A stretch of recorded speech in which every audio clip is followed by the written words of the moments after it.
saludo.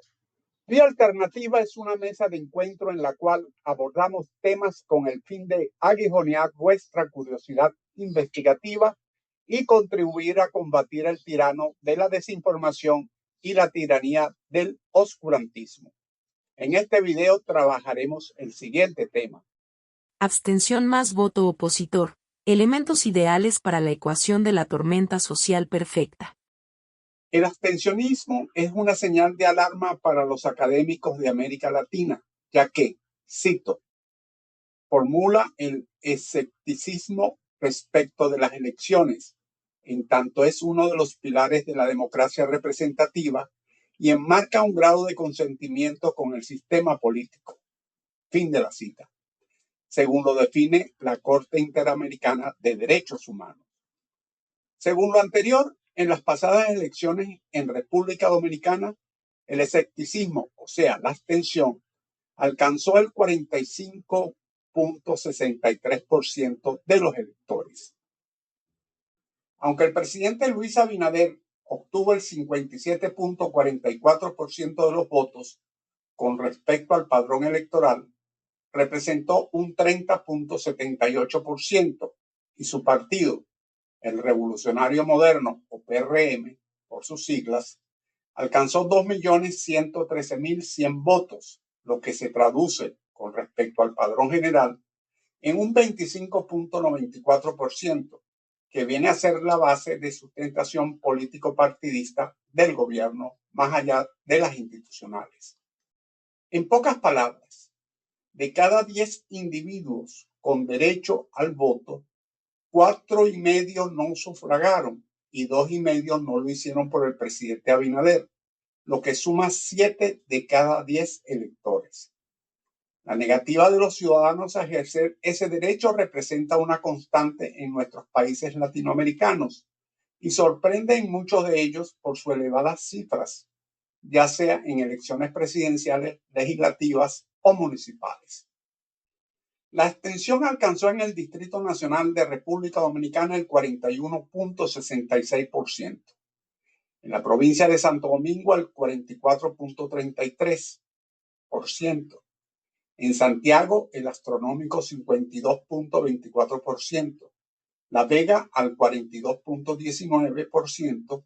Puerto Plata un 41.48%, entre otras demarcaciones. De las grandes ciudades, la excepción fue San Cristóbal, que se redujo al 35.85%.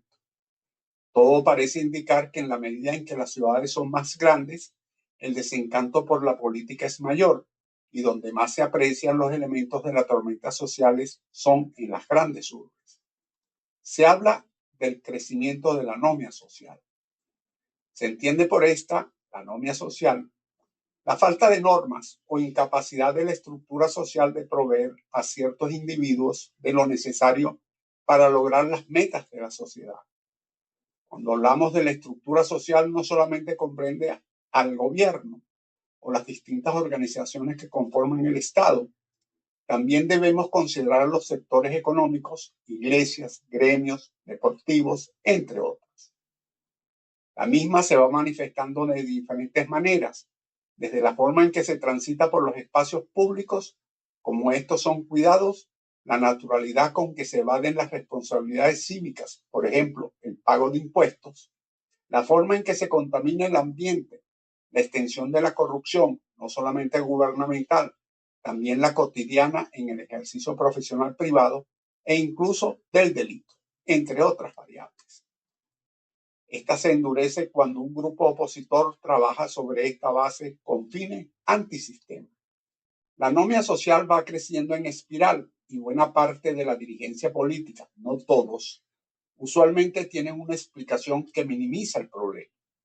Con respecto al aumento de la abstención, se habla de la tesis de la proyección. O sea, el resultado electoral se proyecta en los abstencionistas.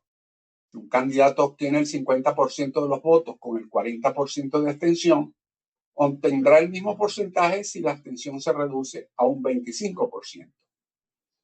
Esta tesis es altamente cuestionable porque pone de bulto, entre otras variables, la falta de convocatoria de los candidatos y partidos. Otra tesis es que el abstencionista le da un cheque en blanco a quien gana las elecciones. Cuando la crisis aprieta, esos individuos olvidan dónde están las chequeras y proceden con igual o mayor virulencia contra el gobierno e incluso contra el sistema.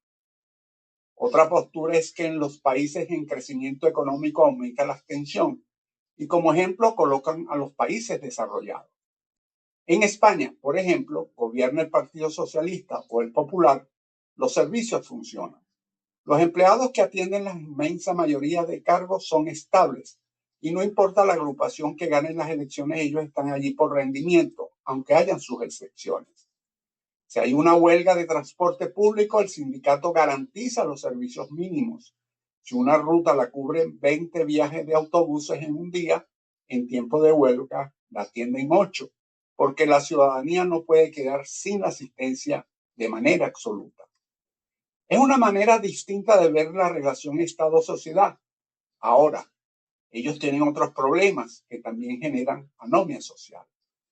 En los países hispanoamericanos, la mayoría de las informaciones de variadas fuentes señalan que la abstención es una señal de protesta, de rechazo contra el sistema y no una prueba de desarrollo, especialmente cuando los números macroeconómicos son alentadores, pero la microeconomía es desalentadora, porque la mayoría de la población vive en crisis. La antipolítica aprovecha esta coyuntura para accionar y muchas veces busca aliados políticos transitorios para defenestrar a otros y así, poco a poco, van girando la rueda, liquidando a todos los actores políticos del sistema y muchos políticos son cómplices de su propia destrucción. Pero también ocurre que surge un mesías político, un vengador social, un contestatario antisistema, que liquida no solamente el sistema político imperante, sino que impone uno que al final del día atenta contra todos los actores sociales quienes contribuyeron con su accionar al logro de objetivos que, evidentemente, no son lo que ellos aspiraban. Así que un partido en el gobierno, al observar estas señales, debe hacer un esfuerzo extra y no de utilería para justificar un discurso y colocarse en salud para un posible evento a futuro. Un partido de gobierno en cualquier país de los nuestros tiene una inmensa responsabilidad y más allá de las vicisitudes del día a día, su visión debe otear el horizonte a mediano y largo plazo, prever los acontecimientos coyunturales y trabajar con objetivos claros. Y la oposición, ser analítica y proactiva sin caer en las redes politiqueras de algunos gobiernos que piensan más en su permanencia que en el futuro de sus países. Es cuanto, salud, fuerza y unión.